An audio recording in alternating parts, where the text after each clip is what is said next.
Over the years, many holiday films have captured the hearts of moviegoers, but none seem to have the universal appeal and staying power of Miracle on 34th Street.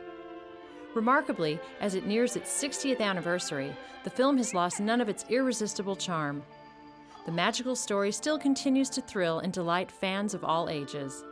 There's something about this film, and it seems that we are rediscovering it on a very huge level. I don't know if it's nostalgia, I don't know if it's the message of the film, I don't know if it's the accessibility due to video, but in the last 20 years, the public has really embraced this film, and it has become acknowledged, really deservedly so, as a classic it is. It also brought national acclaim to the Macy's Thanksgiving Day Parade and the famous store that shares its name. Well, it was a tremendous piece of publicity. It was all positive. And the interesting thing is that it's still being used. At Christmas time, they run it again. And there's not many films that they run over and over again. But it is, as you might say, timeless. Together, Miracle on 34th Street and the Macy's Thanksgiving Day Parade have become synonymous with the joy and wonder of Christmas time. Bye, Daddy.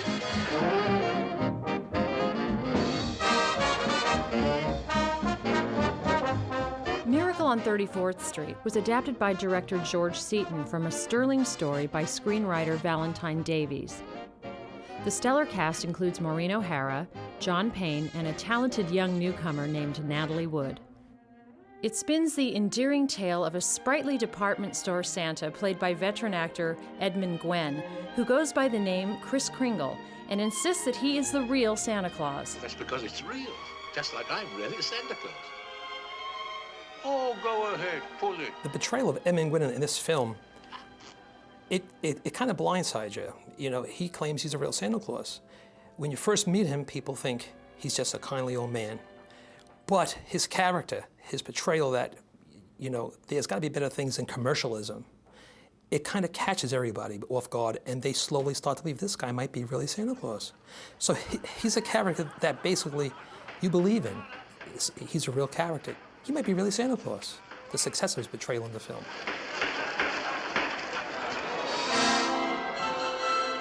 Despite the fact that the film is set during Christmas, it was released in the summer of 1947 because studio head Darryl F. Zanuck thought that more people went to the movies during that season.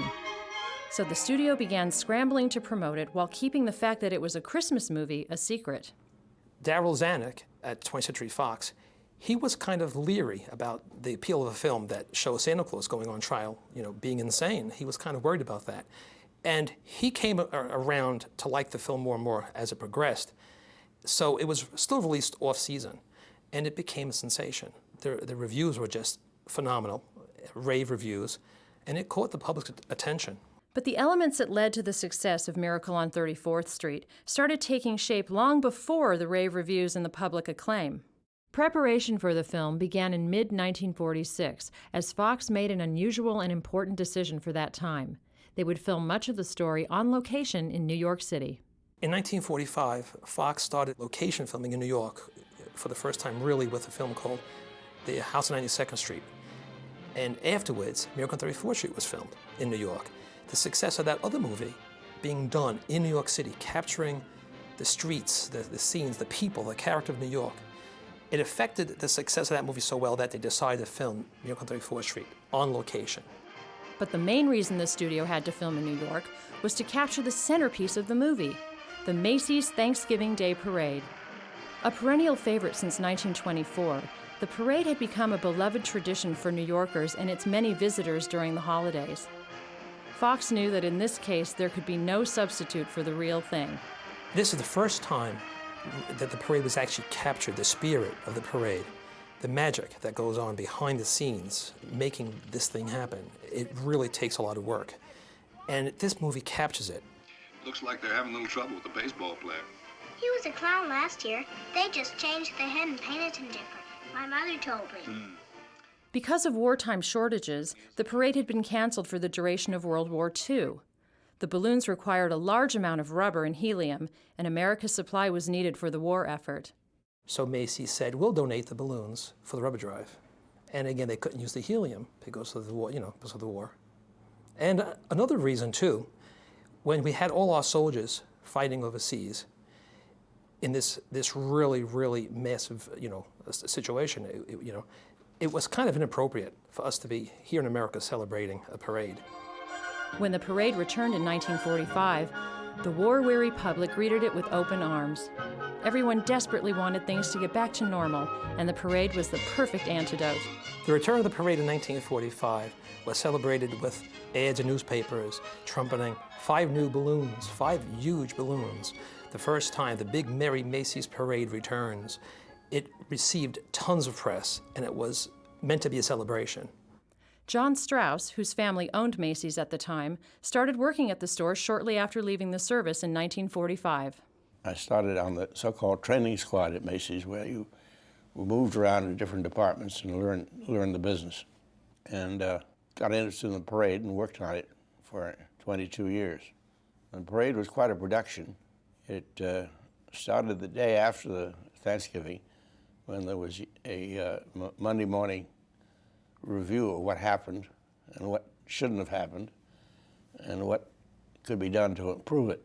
Strauss worked closely with Fox to ensure that the parade went off without a hitch when the cameras arrived to film in the fall of 1946. The script was okayed by Macy's. It was a cooperative venture. NBC had the prime position down on 34th Street, and Columbia filmed the parade up on Columbus Circle. The parade scenes that you see in the film were filmed on November 28, 1946. The agreement was they had to get it done and done right the first time, because they couldn't turn the parade back and start it over again. They couldn't put that balloon back in the scene again. So those scenes in the film were done really, really fast, but they were done amazingly well, and they just blend in so beautifully that you really don't know you're watching a film. Although every foreseeable problem was examined beforehand, some issues had to be dealt with right on the spot. The cameras often were in the parade, and the parade had to go around them, or they were low and they had to go over them. The biggest problem with a parade was to keep it moving and not have big gaps in it. There were 14 cameras placed along the parade route. They filmed on 77th Street, some scenes. They filmed along Central Park West, and they actually filmed on 34th Street, shooting towards the Macy's marquee where Edmund Gwynn greeted the crowds after the parade. Unbeknownst to the general public, they witnessed a real live movie star play Santa Claus in 1946.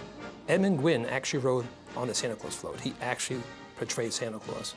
And interestingly, there was no publicity about that. No one really knew that was an actor, Edmund Gwynn, appearing for a film. He was just Santa Claus. And the day after the parade, there was a little piece in the New York Times saying that Edmund Gwynn, playing Santa Claus, climbed off the float and climbed aboard the Macy's marquee. So in reality, no one knew it was him until afterwards. I get a big thrill out of giving you this Look Magazine award for your wonderful portrayal as Kris Kringle in that great picture, Miracle on 34th Street. Thank you, Bob. Credit really doesn't belong to me. It belongs to the man who made this film, George Seaton. The writer and director of Yes. Miracle on 34th Street. Congratulations, George Seaton. Thank you very, very much, Bob, and thanks to the editors of Look, and thanks to everybody who helped make it. Well, it was really wonderful. After the release of the film a year later, Gwen would gain international fame as Santa Claus, eventually winning an Academy Award as Best Supporting Actor for his portrayal of Kris Kringle. Now I know there's a Santa Claus. Today when we watch the film, we are treated to several choice shots of the parade exactly how it looked back in 1946. There's a scene looking down Central Park West. It's really a beautiful shot when you see the back of the Santa Claus float heading towards Columbus Circle. That really captures the spirit of the parade wonderfully well. And the scenes at Macy's on 34th Street really look phenomenal. And Macy's was precisely where millions of people flocked to buy holiday gifts and meet Santa Claus in person after the parade was over. While in New York, Fox wisely took advantage of the interiors at Macy's as well in order to capture the real feel of a working department store during the busiest time of the year. There was one shot in the president's office, not with the president, but with an actor. And the scenes with Santa Claus and children. It's a cooperation with Macy's, filming it at Macy's. Without that, it might have not come off so well. you actually get the feel of what was done behind the scenes at Macy's department store, the Christmas rush, the shoppers, what goes on to putting Santa Claus at the store. You know, the kids seeing Santa Claus every day. What Santa Claus has to put up with, seeing the little kids every day. It's a fine name. What do you want for Christmas, Peter? I want a fountain just like the big ones, only smaller. Has a rose that could throw at water, and I won't do it in the house. I'll only do it in the backyard. I promise. It all came together, and Fox excelled at this location for, filming during this era, and it really adds to the film. But naturally, shooting on location couldn't provide the crews with the same resources they were privy to on a Hollywood studio lot. When they did some of the filming in the store, there wasn't enough power to run all the equipment, so they ended up closing down one of the elevator shafts and running power lines up the elevator shaft and down to the big transformers in the basement. Provided lots of juice. As a precaution, Fox decided it would replicate the Santa Claus set back in Los Angeles, just in case some of the scenes needed to be reshot. So Strauss gave the producers some authentic props from the store. My assignment that Christmas was stuffed animals in the toy department. One of the producers came down and said, I want that, and I want that, and I gave him a few things he didn't want. So they took these huge panda bears back to Hollywood and put them on the set in Hollywood. And thank God I got rid of those monsters. How many fingers do you see? 3. Oh, you bite your nails, too. The final product, which combined scenes shot on both coasts, has since captivated countless viewers with its wondrous blend of humor, love, and faith. And its stars, though popular in many other features throughout the years, are still widely remembered for their contributions to this timeless film. All that's got to happen is for a policeman to ask him his name. A big argument, clang, clang, Bellevue. It was such a big hit when it came out, huge success, that in fact Macy's actually had John Payne and Maureen O'Hara appear after 1947's parade on top of the Macy's marquee, greeting the crowds. Maureen O'Hara's unique relationship with Macy's in the film has continued right up to the present day. Just before the parade, November 1999, Macy's had Maureen O'Hara back at Macy's in Herald Square. And she had a little ceremony outside, and then she went upstairs and she greeted her fans, and she actually signed the copy of the videotape cases. She signed the tape to her fans, and it was a huge turnout. And then in March of 2004, she appeared there again celebrating the release of her autobiography, which she signed for their fans. So they've had her back twice in the last 10 years. So they appreciate her connection with Macy's. We don't carry that brand, but I think Gimbel's does. Let me see. The film serves as a constant reminder that the true spirit of giving overshadows the commercialism of the holidays, and humorously shows that even heads of dueling department stores can be allies. Interesting, it showed the rivalry between Macy's and Gimbel in a very playful tone, which was another amazing situation that came out of the film. They really acknowledged the huge success of the film, and they really were happy with it. And they celebrated the success of the film. Oh, I don't think that's going to be enough. I'd better give you some... I'll make up the difference. Buy it through the store and get 10% discount. I can get it for cost. But publicity and profits aside, the real message of the film still remains clear. Faith is believing in things when common sense tells you not to. Huh? I mean, just because things don't turn out the way you want them to the first time, you've still got to believe in people. Stop, Uncle Fred, stop! It's about Christmas, and it's about a parade. It has all the ingredients of a big action, and it's fun. Mr. Kringle is Santa Claus. Miracle on 34th usually starts off my holiday season. It gets me in the mood for the parade. It gets me in the mood for the holidays, for Christmas, for celebrating the upcoming season. It just starts the season off right. The success of the parade is a testament to the hard work and imagination of the caring people who have put their heart and soul into it since its inception. The whole idea of the parade is to welcome the Christmas holiday to New York City. And Santa Claus is the hero to every child and every kid along that parade route. And they wait to see Santa Claus. He is their hero. And rightfully so, the parade basically gives him a place of honor. and he would come off his float and go up to Macy's windows and unveil the Christmas windows. So Santa Claus was the star of the parade, and he still is to this day.